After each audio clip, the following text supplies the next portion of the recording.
পবিত্র রমজান মাস শেষে আজ সৌদি আরবে পালিত হচ্ছে মুসলমানদের অন্যতম প্রধান ধর্মীয় উৎসব পবিত্র ঈদ উল ফিতর। চাঁদ দেখার পর দেশজুড়ে মুসলমানরা ঈদ আনন্দে মেতে ওঠেন।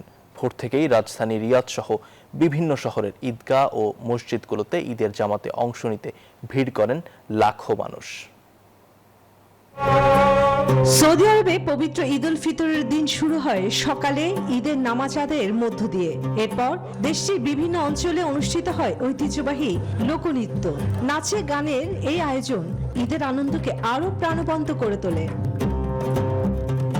সৌদি আরবে ঈদকে ঘিরে পরিবার পরিজনের সঙ্গে সময় কাটানো, বিশেষ খাবার প্রস্তুত করা এবং আত্মীয় স্বজনদের বাড়িতে যাওয়ার রীতি রয়েছে। সারাদিন আত্মীয় স্বজন ও পাড়া প্রতিবেশীর সঙ্গে সাক্ষাৎ করেন তারা। শিশুদের ঈদে সালামি দেওয়ার প্রচলন থাকলেও অনেক সময় তারা সেই সালামি গুণেও দেখে না। এটাও তাদের সংস্কৃতির একটি অংশ। সৌদি আরবে ঈদের দিনে বাংলাদেশের মতো কোলাকুলি করার রীতি নেই।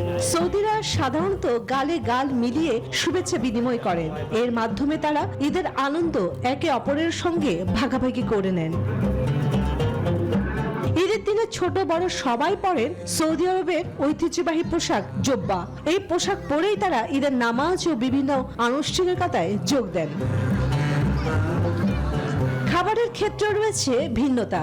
যেখানে এশিয়ার অনেক দেশে আলাদা আলাদা থালায় খাবার খাওয়ার প্রচলন আছে, সেখানে সৌদি নাগরিকরা একসঙ্গে বড় থালায় বসে খাবার খান। এই খাবারের নাম খেপসা বা কাপসা, যা সৌদি আরবের ঐতিহ্যবাহী ও অন্যতম প্রধান জাতীয় খাবার।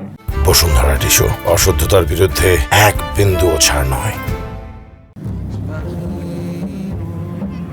সুগন্ধি বাসমতি চাল, মশলা, সবজি এবং মুরগি, খাসি কিংবা উটের মাংস দিয়ে তৈরি এই খাবার সাধারণত বড় একটি থালায় পরিবেশন করা হয়।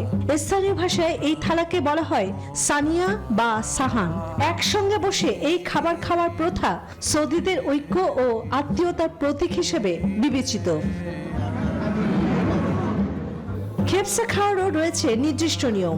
সবাই থালার এক পাশ থেকে খেতে শুরু করেন এবং ধীরে ধীরে সামনে এগিয়ে অন্য পাশে যান।